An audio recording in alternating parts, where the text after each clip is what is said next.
Alô, tudo bem? Hoje eu vou falar de um assunto que gera muito debate, tá? Baseado em Mateus 23. E o título é Pastores Fiéis e Pastores Infiéis. Pastores fiéis e pastores infiéis.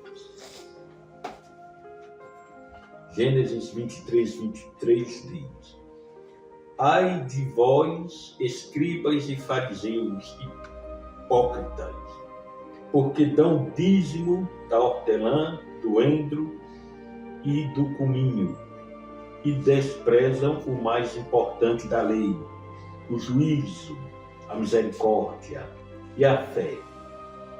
Vocês deviam, porém, fazer estas coisas sem omitir aquelas. Pronto.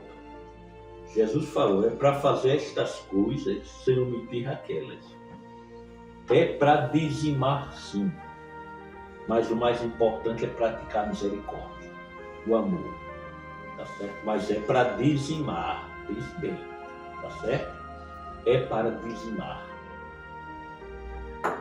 Tem gente que diz, mas negócio de dízimo era para o povo de Israel, não é para o povo de Deus. A pessoa que pensa dessa forma não está lendo direito a palavra. A única lei que Deus aboliu foi a lei que nós adventistas chamamos de lei cerimonial. Mas é outra história esse negócio de lei cerimonial. Mas vejam aqui, veja. Falando de Jacó, Gênesis 14:20 diz: E bendito seja o Deus Altíssimo que entregou os teus inimigos nas tuas mãos.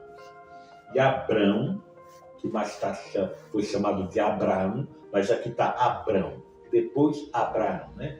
E Abrão deu-lhe o dízimo de tudo. Olha lá. Abraão deu dízimo, tá certo? Quer dizer, antes de haver povo judeu, já tinha dízimo. Olha aqui também, Gênesis 28:22, olha, falando de Jacó. E esta pedra que tem posto por coluna será a casa de Deus, e de tudo quanto me deres, certamente eu te darei o dízimo. Jacó falando a Deus, Senhor, certamente te darei o dízimo. Então esse negócio de dizer que o dízimo foi feito só para o povo de Israel não é verdade, porque antes dessa nação de Israel já existia dízimo. Isso eram práticas antigas. Eu até creio no seguinte, que Adão era dizimista também. Adão depois do pecado, né? E foi Deus que foi ensinando Adão e os seus descendentes a dizimarem. Eu creio dessa forma. Mas pode ver, essa prática é antes do surgimento da nação de Israel. Tá? Tem muita gente que diz, né? Esses crentes são otários porque dão dinheiro ao pastor e o pastor de automóvel bom, o pastor do carro é potente, esses irmãos indo trabalhar de bicicleta, esse pastor explorando, etc. Olha, veja, eu vou falar da minha igreja. Eu não sei como é o sistema administrativo das outras igrejas aí. Vou falar da minha adventista. A maioria dos pastores da minha igreja são pobres. Tá? Eu nunca vi um pastor adventista, e olha que eu conheço muitos, tá? Andar com o carro do ano. Nunca vi isso. São pobres. Muitos pastores vivem em casa alugada pela igreja. Muitos pastores adventistas.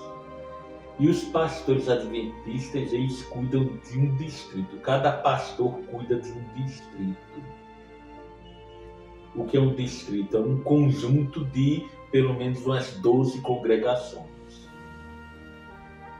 Enquanto que nas outras religiões, não estou criticando, né?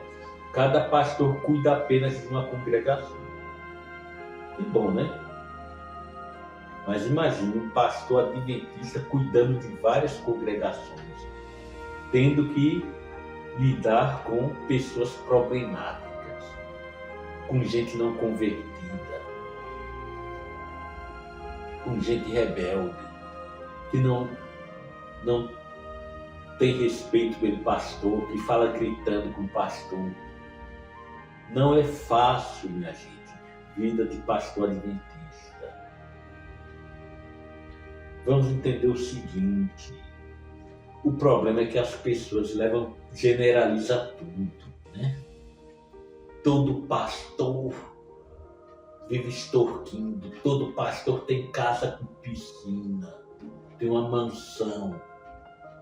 Não, senhor, de forma nenhuma.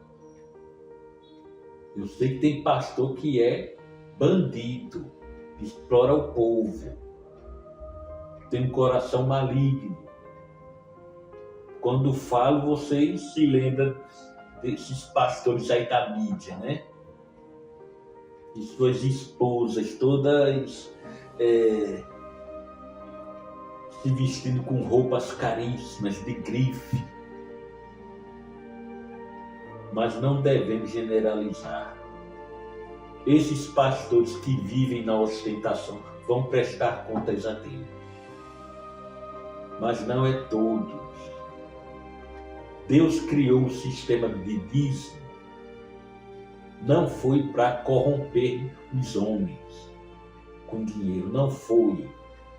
É porque foi da vontade de Deus que os líderes maiores da igreja, eles têm um tempo integral para a obra. É muito melhor assim. Eu sei que nas outras igrejas tem pastor que tem duplo trabalho. Eu, por exemplo, conheço de uma igreja aí diferente, né? Que é bombeiro e é pastor ao mesmo tempo. Mas, para Deus, isso não é o ideal. O ideal é que o pastor trabalhe integralmente na obra e que seja, então, sustentado pelos irmãos. Essa é a vontade de Deus, tá? E para terminar, eu dou um conselho. Você não está satisfeito com as atitudes do pastor da sua igreja? Ele está falando demais em dinheiro, né? E está agredindo os irmãos, chamando-os de incrédulos e de ladrões de Deus, porque roubam o dízimo. Fica até agredindo, dizendo: vocês são os incrédulos. E pastor que vive bem, meu amigo, minha amiga, está insatisfeito com seu pastor? Você não é obrigado a fazer parte de uma denominação desse tipo. Venha para a minha igreja adventista. Venha. Não estou querendo dizer que a minha igreja é melhor que as outras. Não estou dizendo isso. Mas eu não conheço um sistema administrativo melhor do que o da igreja adventista. Nós somos chamados de os mais organizados do mundo. A igreja mais organizada do mundo. E com menos escândalo envolvendo dinheiro. É o que menos tem escândalo. Tá certo? Então, pense bem. Ninguém é obrigado a fazer parte de uma congregação em que só vê exploração. O rico explorando o pobre. Saia dessa em nome de Jesus. Que Deus abençoe a tua vida.